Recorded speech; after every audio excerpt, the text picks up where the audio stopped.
¿Estás aquí? Sí, profe. Sí, excelente. ¿Qué fue el último que vimos en clase? Sí, lo último.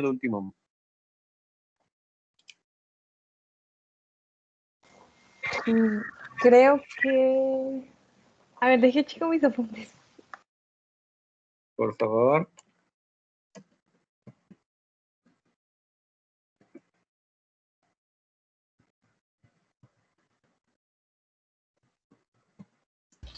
Profe, disculpe. Sí, dime. ¿Fue en algo de la apogénesis o algo así? La apogénesis, nos quedamos hasta ahí, o si alcanzamos a ver los perfiles del suelo.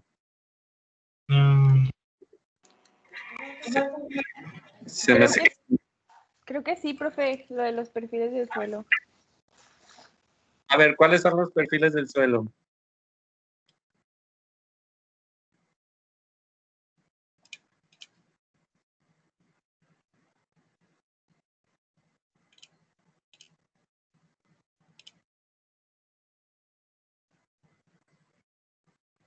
El apogénesis. Si fue lo último, entonces no vimos los perfiles del suelo. A ver, voy a abrir la presentación.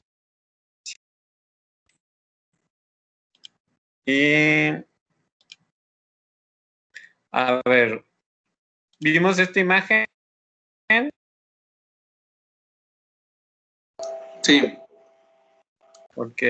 Sí, lo vimos. Vimos que son los perfiles del suelo, los horizontes. No, eso ya no. No es cierto, no lo vi. Ok, va. Muy bien. Xiomara, entonces, ¿nos puedes explicar lo de la apogénesis? ¿Qué es? ¿Qué consiste?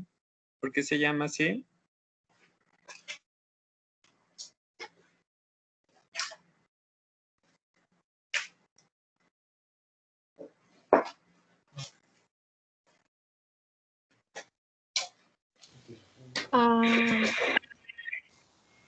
El apogénesis. Acuérdense, les dije que esto es importante saberlo para cuando lleguemos a lo de sucesiones ecológicas. Creo que había dicho de las diferentes composiciones de la Tierra, ¿no? Algo así. Lo de la erosión. Un poquito. A ver, ¿quién le ayuda a su compañera? Pues son los diferentes factores que generan el suelo, ¿no? Lo que influyen en la generación del suelo. Exactamente, son los factores que van influyendo en la generación del suelo, ¿no?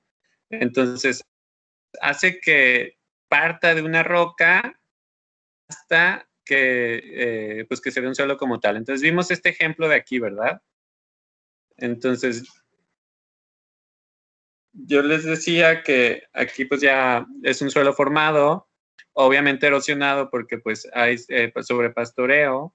El sobrepastoreo es de que hay muchos herbívoros, obviamente introducidos por el humano, y luego pues tala de árboles y pues termina dejando erosionado el suelo y pasa esto, ¿no? Pero bueno, gracias a eso podemos ver los horizontes del suelo y parte de la formación. Si se fijan aquí está la roca, ¿no?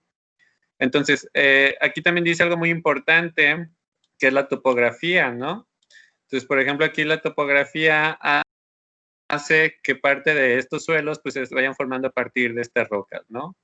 Aquí en Nuevo León, en Santa Catarina, en Ciénaga de Flores, en el municipio de Hidalgo también se puede ver, bueno, a mí me gusta mucho cómo están las placas tectónicas 100% verticales, pero bueno, eso luego lo vamos a ver también, ¿no? Pero es parte de, ¿no? Aquí a partir de estas rocas pues se va formando estos suelos de aquí. En cuanto a rocas, técnicamente podríamos dividir a dos tipos de rocas, que son, por ejemplo, las sedimentarias, que son las que se formarían aquí abajo. O bueno, estos también pueden ser sedimentarias a través de mucho tiempo, y las ígneas o que vienen de volcanes, pero igual también eso es un poquito más de geología. Entonces, a partir de la formación del suelo y obviamente ya viendo organismos vivos, se van a formar una estructura del suelo y esta estructura está conformada por diferentes horizontes, ¿no? Entonces, ¿qué pasa en la superficie? Pues nosotros podemos apreciar árboles, plantas, caballos, animales, humanos, vaca, perro, gato, ¿no? Y pues en el suelo, el primer perfil, que es técnicamente el que podemos apreciar visualmente siempre, que no es muy profundo, o que técnicamente lo conforma, lo que podemos ver es el horizonte O.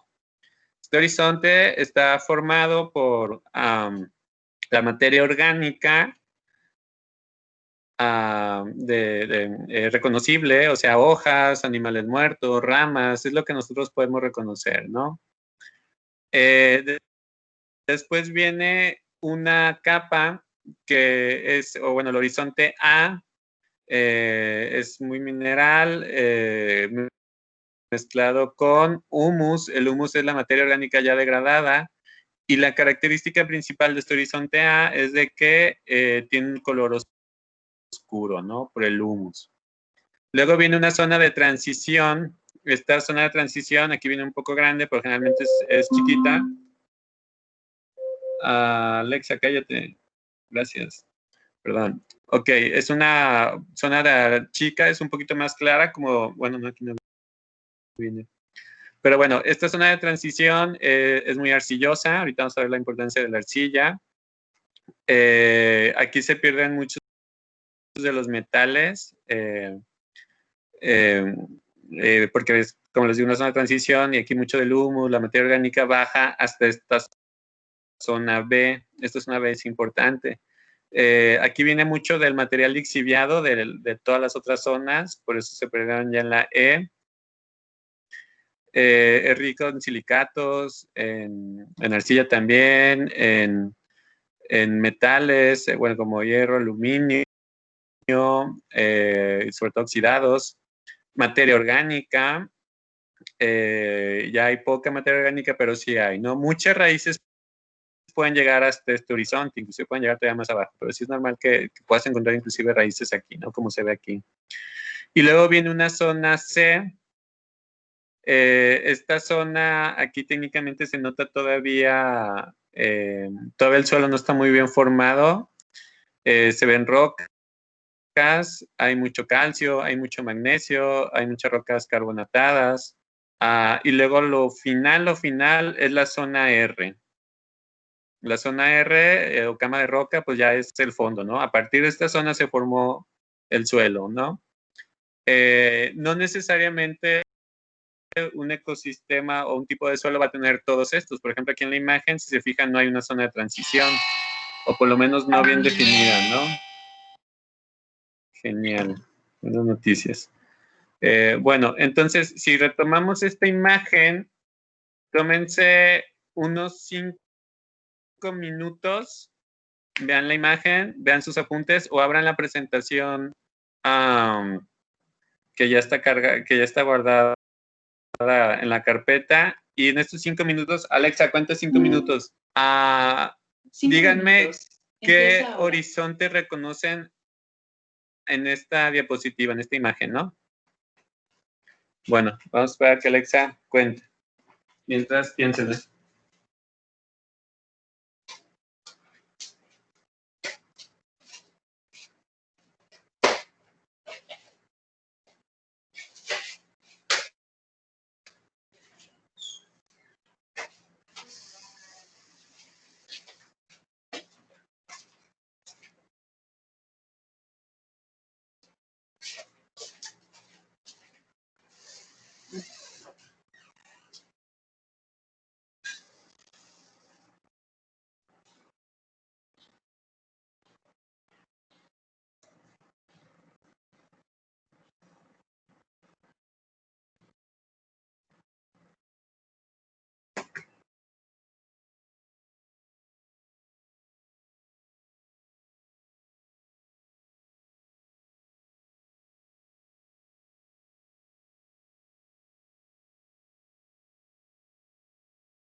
Bueno, para ir haciendo más emocionante esto, cuando Alexa haga el ruido ese horrible que hace, quien me va a explicar o quien me va a decir qué horizontes vio, va a ser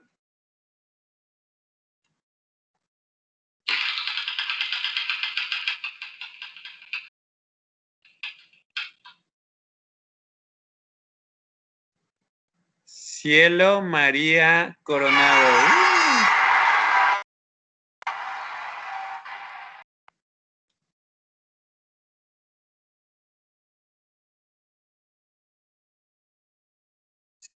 Sí está.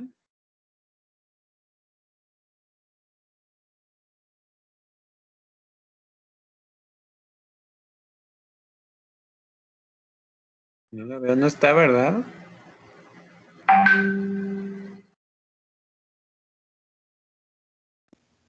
Creo que ella trabaja, profe. Ok, bueno, vamos a elegir a alguien más.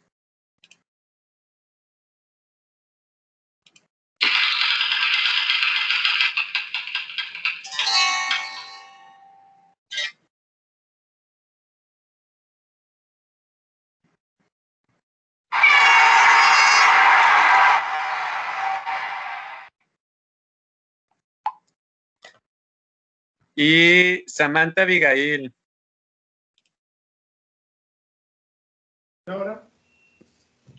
No tiene internet, profe. Me lleva.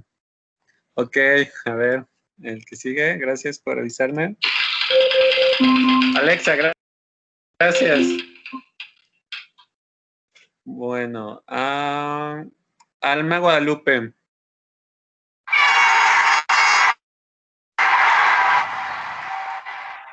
¿Ya lo digo? Sí, ya sonó. Bueno. Pues según yo, Muy pues bien. la parte de arriba es la superficie orgánica, lo verde, Ok, exacto, ¿sí? Y muy bien. después sigue la que es A, que es minerales mezclados con humus. Ok, Eh, la parte negra, ¿verdad? sí, sí. Y luego, pues de esa ya no estoy muy segura, pero pues supongo A que ver, seguiría esta parte, ¿no? sí, esa parte. Pero no estoy muy segura cuál sea, pero según yo podría ser la B. La B, ok. Ajá, arcilla, Ah, o no sé qué dice. o sea, nos saltaríamos la E. ¿Tú crees que nos estaríamos saltando la E, verdad? Ok, Ah, y luego, ¿cuál sería la otra? eh, mm, pues supongo que sería la C. La C, esto. Ya no se ve la Ok, pantalla. ya no se ve la pantalla. A No, ver, todavía. Déjala, comparto de nuevo. sí. Ay, pizza, ¿cómo se me antoja una pizza?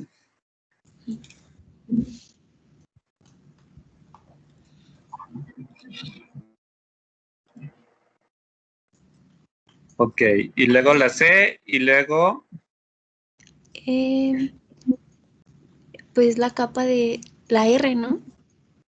la R, Supongo. ¿no? La capa de roca. Sí. Ok, mira, yo estoy un poquito de acuerdo contigo, Ujú, no sé qué digan tus compañeros, pero mira, yo estoy de acuerdo, la O, ¿no? Y luego la capa A, y para ujú, mí esta es la zona de transición. Luego la arcilla toma mucho este color, aunque la arcilla realmente es un tamaño de partículas, ¿no? Y ujú. luego sería la B, y luego ya la C directamente o parte, no digo, la R directamente o inclusive parte ya de la C, ¿no? Esto aquí que está aquí cosito. Para mí yo lo vería así, pero muy bien, sí te lo imaginas. Ok. A ver, ¿alguien que quiera remarcar algo más, además de lo que dijo Alma?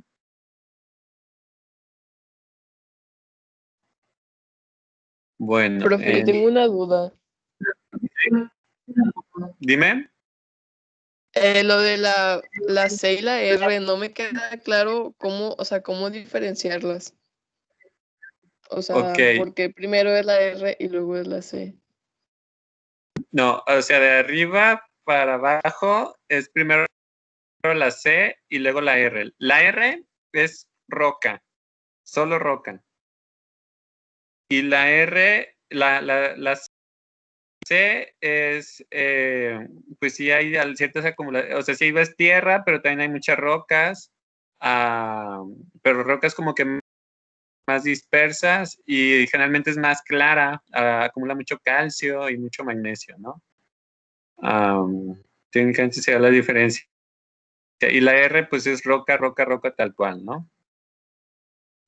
Profe, Sí, entonces la parte cuando uno está excavando que ya se siente como dura, así, pues, como que se siente como que golpea, sería como la E o la B, algo así. bueno, depende, porque depende de dónde escarbes. Sí, la E sí es un poquito más dura, pero realmente muy, muy, muy dura es la C, pero o sea, depende mucho. Vamos a ver otros ejemplos porque depende del suelo. Entonces yo me gusta poner esta imagen porque, por ejemplo, aquí, este es un poco de contexto, este es un lago seco, hagan de cuentas en el desierto, y aquí lo que pasa es de que, como saben, en el desierto casi nunca llueve. Entonces llueve muy en vez en cuando y de repente este lugar se convierte en un lago con una profundidad mínima, obviamente, pero puede durar 10 años sin que se vuelva a llenar y la tierra se cuartea, ¿no? Aquí se ven las cuarteaduras. Entonces, imagínense qué horizontes creen que podría tener este suelo así nada más viéndolo desde arriba. Por ejemplo, este suelo, ¿qué horizonte no tiene a simple vista? El O. El O no lo tiene. De hecho, no hay humus, entonces tampoco tiene la, tampoco puede tener una zona de transición porque pues la transición es entre la O y la A.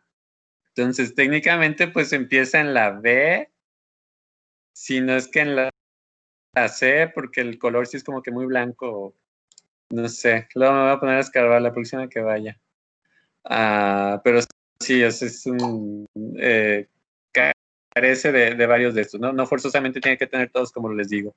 Entonces, por ejemplo, este otro suelo, aquí se pueden ver varias de las capas. ¿Qué capas se imaginan que están? ¿Quién quiere comentarlo? Dejo abierto a quien levante la mano.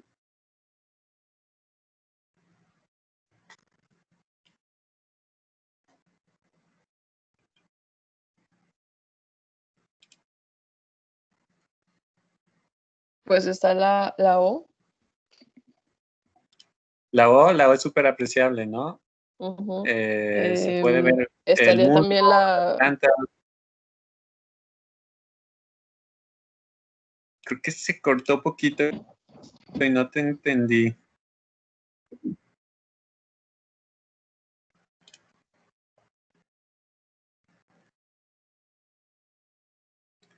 No, no, creo que ya no te alcancé a escuchar. ¿Se cortó?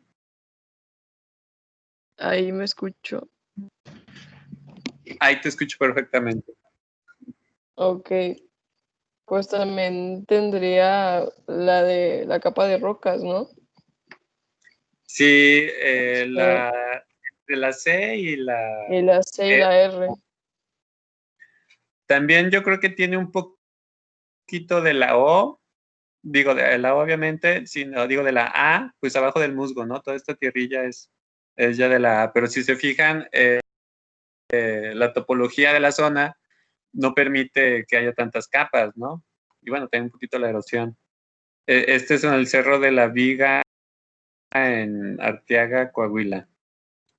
Está como ahí la foto está tomada como a 3.300 metros sobre el nivel del mar, 3.500, no me acuerdo.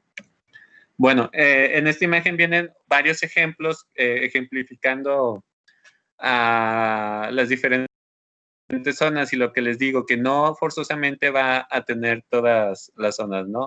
Como dice su compañero, a veces escarbas y los empiezas a sentir bien duro y empiezas a encontrar rocas. Por ejemplo, en esta parte que estoy aquí señalando, la O, pues casi es inexistente, ni siquiera la marcan aquí. Luego sigue la A, que ni siquiera es oscura. Y luego ya está la C, literal. Entonces, en este caso es el tipo de suelo donde escarbas y luego encuentras la roca, ¿no? Es muy característico de las zonas áridas. Entonces, por ejemplo, pues aquí buena parte del estado es árido. Obviamente, si te vas a las montañas, pues ya cambia mucho el clima, ¿no? Pero si te vas allá para Hidalgo, para Mina, pues generalmente encuentras este tipo de suelos, ¿no? En esta imagen de aquí arribita, bueno, aquí en esta representación me gustó un poquito más que la otra, porque si se fijan, yo les digo, la zona E, que es de transición, de hecho aquí también dice que este color como marrón, no sé, tiene que ver también un poquito con, bueno, gris también, con la transición, ¿no? Hasta la zona B, inclusive en algunos casos hasta la zona C, pueden llegar las raíces de las plantas. Entonces, muchas veces, inclusive las raíces, bueno, más bien generalmente las raíces de los árboles llegan tan abajo que pueden absorber ya el agua subterránea, ¿no? Entonces, por eso generalmente un árbol grande no ocupas de regarlo, porque él mismo ya tiene las raíces muy profundas, ¿no? Por ejemplo, acá no se aprecia una zona de transición, la B es muy corta, la C está también casi luego, a la A y la O, ¿no? Pero bueno, va a ser diferente, no necesariamente se van a encontrar todas, ¿no? Y bueno, yo estaba mencionando algo, que es la arcilla. Entonces, técnicamente los suelos, a partir por el tamaño de partícula y bueno, su composición, en cuanto a composición puede haber materia orgánica, puede haber agua y puede haber aire en los suelos. Lo demás es en cuanto al tamaño de partícula. Y tenemos desde la más chica, que es la arcilla, luego sigue el limo y luego sigue la arena. Luego también esto es importante para las plantas, con los que tienen macetas, plantas. Pero bueno, dependiendo de cuál sea la proporción de estas, va a hacer qué tanta agua y qué tanto aire se va a mover. Entonces, imagínense que hay un suelo donde el agua casi no fluye, el aire tampoco. ¿Qué creen que sea? ¿Un suelo muy arcilloso, muy limoso o muy arenoso?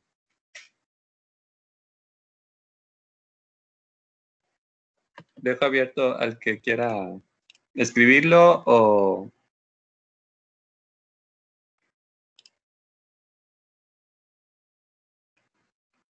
mencionarlo con el micrófono.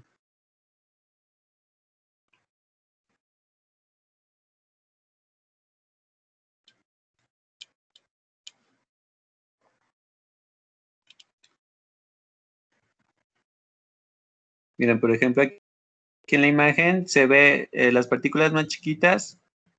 Bueno, está mal.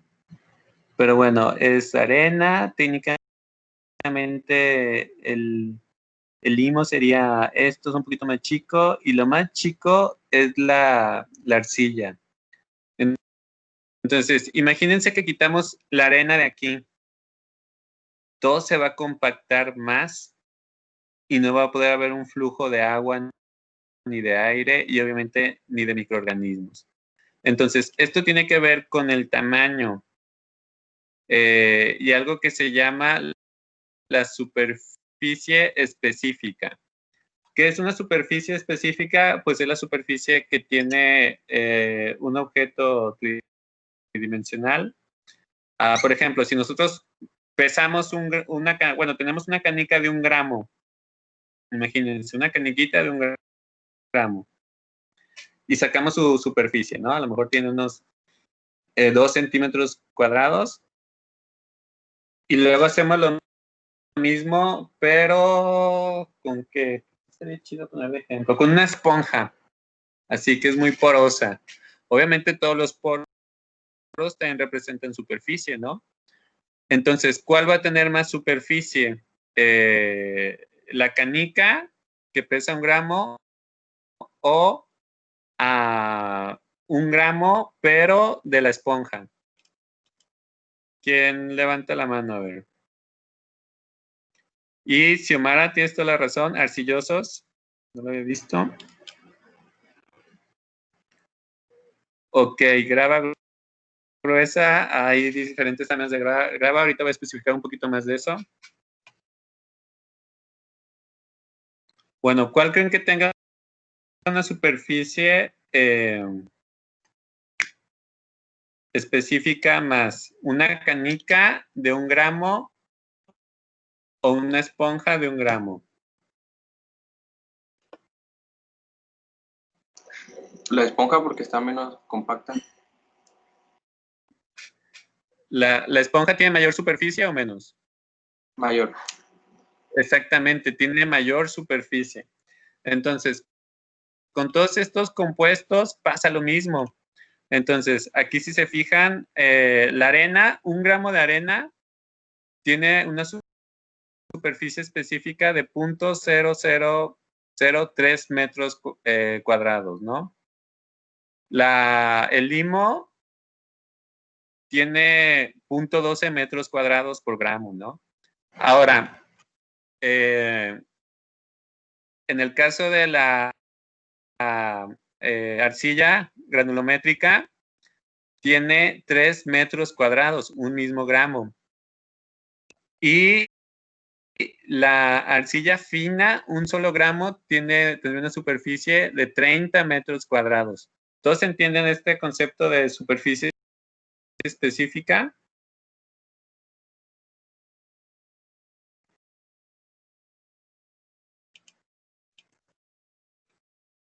A ver, una esponja tiene mucha superficie específica, y por eso lo ponemos de ejemplo. A ver, investiguen en lo que sigo explicando, si pueden, cuál es la superficie específica del carbón activado. No sé si alguien utiliza alguna vez el carbón activado. Le vamos a hacer una pequeña demostración de eso. Bueno, entonces, ¿por qué es importante el tamaño? Porque si tenemos mucha arcilla, los poros por donde puede estar el agua van a ser muy chicos. Entonces vamos a tener poros chicos, principalmente de suelos arcillosos. Entonces, técnicamente una partícula de arcilla puede llegar a ser hasta el tamaño de bacterias chicas como rickettsias o inclusive hasta como virus. Entonces, en los poros finos, pues muy apenas van a caber moléculas. Aquí viene representado el tamaño de un átomo, de moléculas, de macromoléculas, de los virus, ¿no? Entonces, no va a haber mucho flujo de líquido ni de nutrientes. Si es un poquito más liso, pues los poros un poco medios, y aquí puede haber movimiento de las bacterias, ya uno que otro hongo. Pero si los poros son grandes, pues inclusive hasta protozoarios, a algunos insectos, nematodos pueden estar entre esos poros, ¿no? Y eso puede diferir de un tipo de suelo a otro suelo, ¿no? Entonces, imagínense una suculenta que ocupa mucha agua, una planta suculenta, pues va a ocupar un suelo principalmente que sea arenoso, a lo mejor un poco levemente de arcilla, pero sí, ¿no? Con materia orgánica, pero arenoso, ¿no? No sé si todos entienden estos conceptos. ¿Alguien investigó lo del carbón activado? Ándale, muy bien. Un carbón activado, Samantha Abigail nos dice que llega hasta 2.500 metros cuadrados un solo gramo. Muy bien. A ver, ¿quién me puede decir para qué se usa el carbón activado? Creo que sobre todo las chicas lo debían de haber utilizado alguna vez. Y bueno, hay de calidad y calidad de carbón activado, ¿no?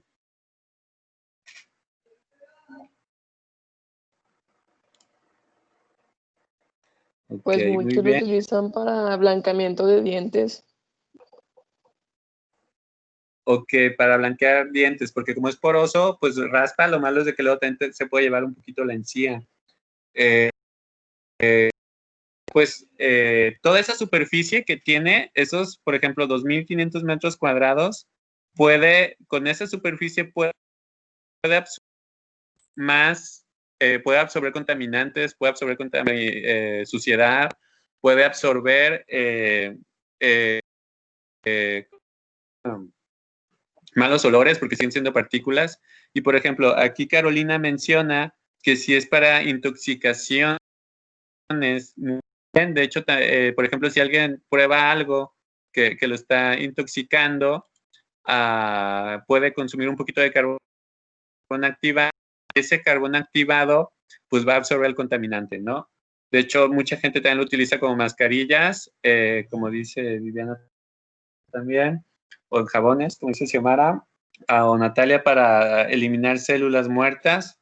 Pues sí, lo va raspando, va exfoliando y además pues va absorbiendo, se le va pegando todo por todos esos filtros, por toda esa superficie, ¿no?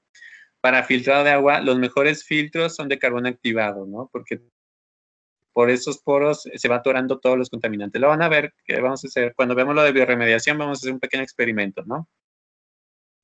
Y bueno, muy bien, vamos a continuar con la presentación, pero sí recuerden las propiedades del carbón activado. Entonces,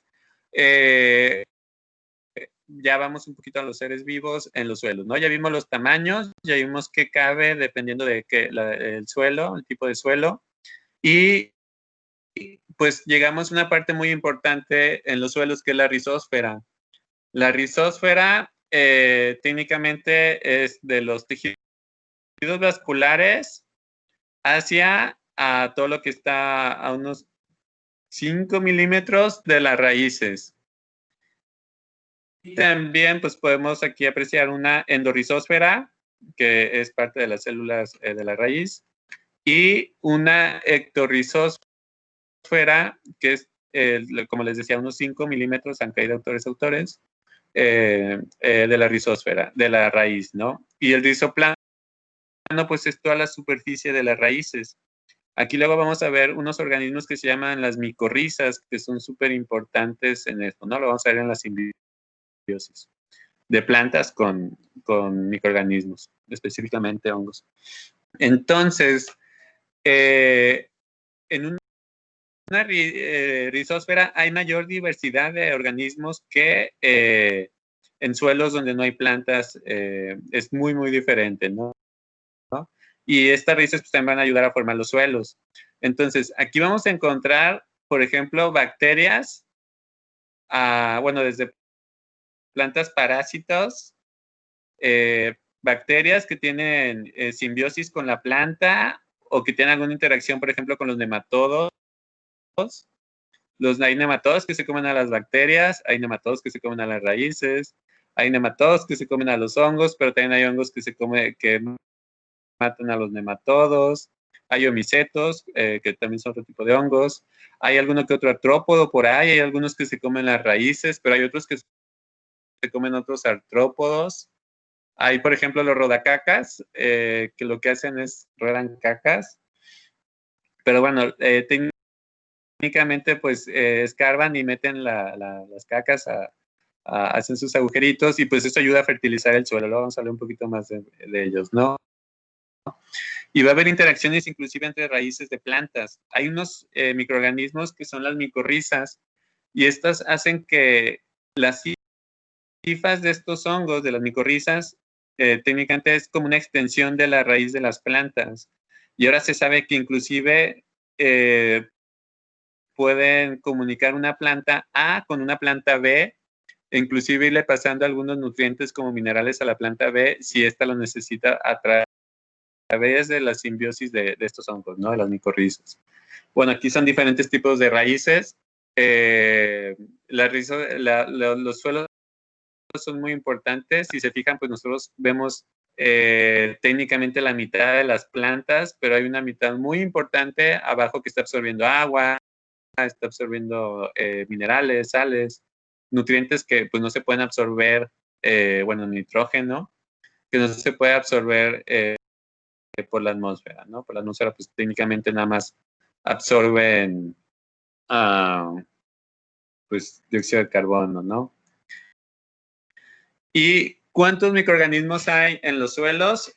Técnicamente de una manera resumida podemos decir, cultivables se puede encontrar un promedio en la rizosfera de 8, bueno, de 9 o hasta 10 unidades formadoras de colonia, ¿no? O que serían organismos por gramo, 1 por 10 a la 9. No cultivables que se pueden detectar, por ejemplo, por PCR con el gen 16S, pues puede llegar hasta 1 por 10 a la 11 organismos por gramo de suelo, ¿no? Y generalmente la composición, pues van a ser, lo que vamos a encontrar más son bacterias aeróbicas, es lo que más polula. Seguido de las bacterias anaeróbicas, y esto es de examen, ¿eh? Entonces, la suma de las bacterias aeróbicas y las anaeróbicas nos va a dar, representaría la mitad, lo demás son los demás organismos, que seguirían los actinomicetes. ¿Qué son los actinomicetes? A ver, ¿quién me puede decir qué son? ¿Qué hacen? Creo que ya los mencionamos, ¿no? Mencionamos el olor a tierra mojada, ¿no? ¿Por qué huele a tierra mojada?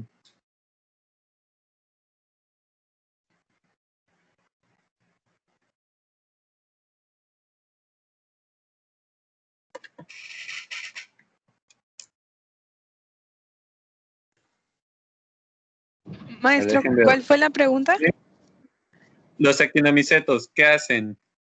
¿De dónde salen? No estoy segura, pero creo que son los que se comportan como hongos, ¿no? Que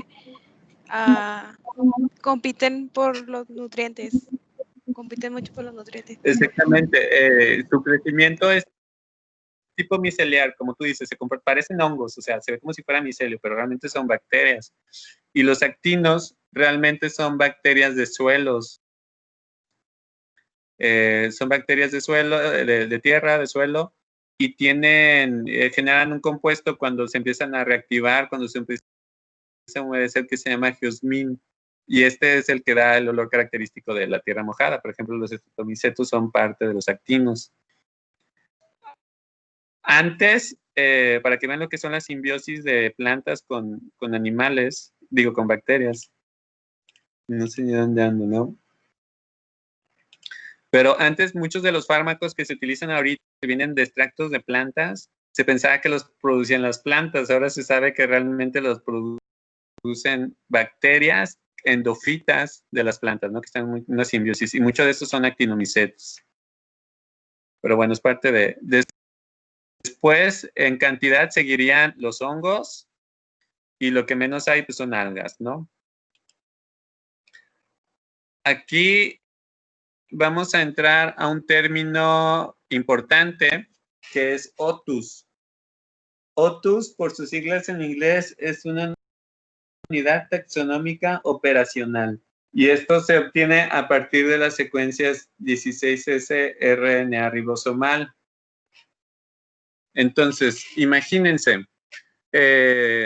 cuando se empezó a hacer los estudios metagenómicos utilizando este gen para detectar bacterias no cultivables, a veces, por ejemplo, en estos ecosistemas podían encontrar hasta 6,000, 5,000, por ahí he visto que hasta 20,000 especies de bacterias diferentes a partir de este gen que ya les había platicado, que es como un código de barras molecular. Entonces, en un estudio no le vas a poner nombre a esas 3,000 nuevas bacterias, que obviamente la mayoría ni las vas a poder cultivar. Entonces, para esto se utiliza el término OTUS. Entonces, en vez de ponerle nombre a cada una, pues más bien se maneja que la diversidad es de, por ejemplo, En algunos suelos de Alaska, pues llega hasta 5,000, en Minnesota de 2,000, etcétera, ¿no? Entonces, la diversidad de los organismos del suelo obviamente es 10 veces mayor en los suelos con raíces, pero pues puede llegar a niveles muy, muy amplios, ¿no? Y conforme la tecnología de secuenciación, de detección de microorganismos a partir de su DNA va aumentando, se encuentran muchos más, ¿no? Bueno, aquí no me voy a meter mucho con esto, porque sí son unas tablillas medio aburridas. Bueno, en los suelos también pasa algo muy, muy importante, que es la fijación del nitrógeno. Y la fijación del nitrógeno es muy difícil y se ocupa mucha energía. El nitrógeno se puede fijar, o sea, que pase a nitratos o amonio para que las plantas lo puedan aprovechar.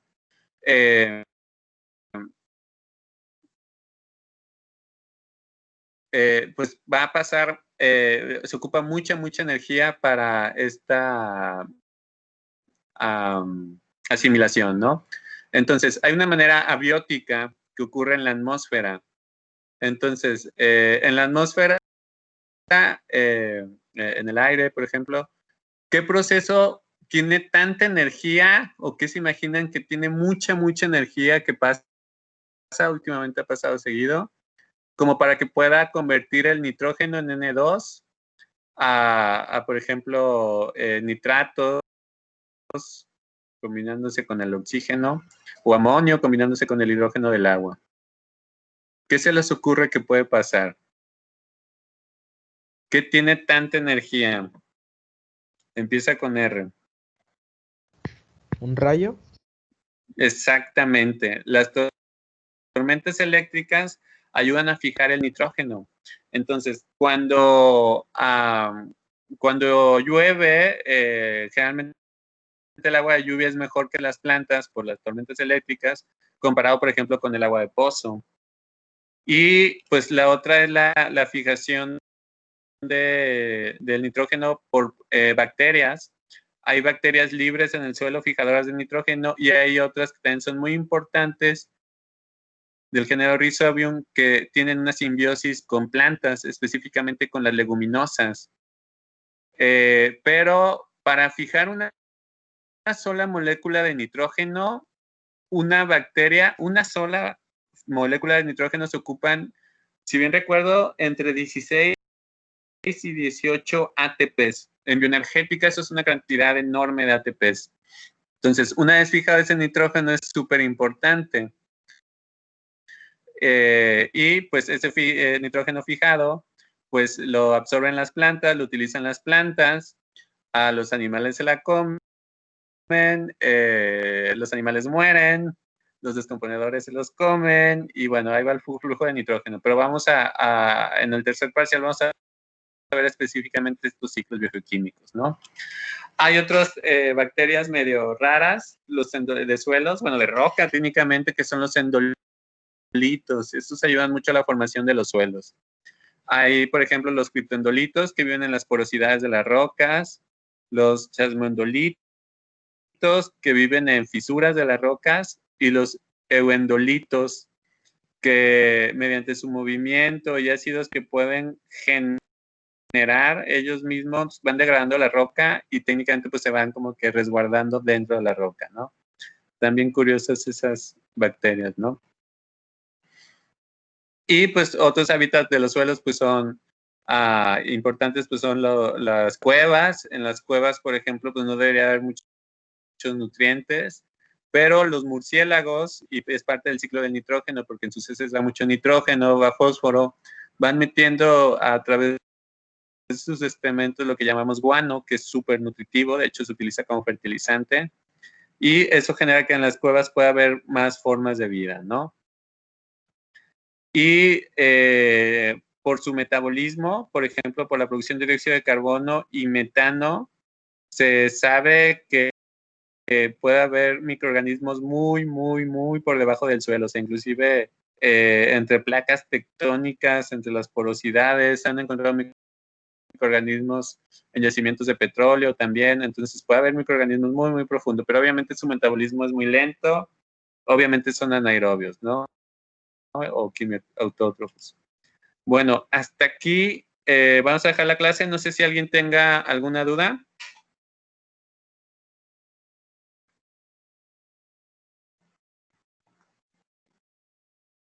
Bueno, entonces, pues que tengan muy bonita tarde, que tengan un bonito fin de semana.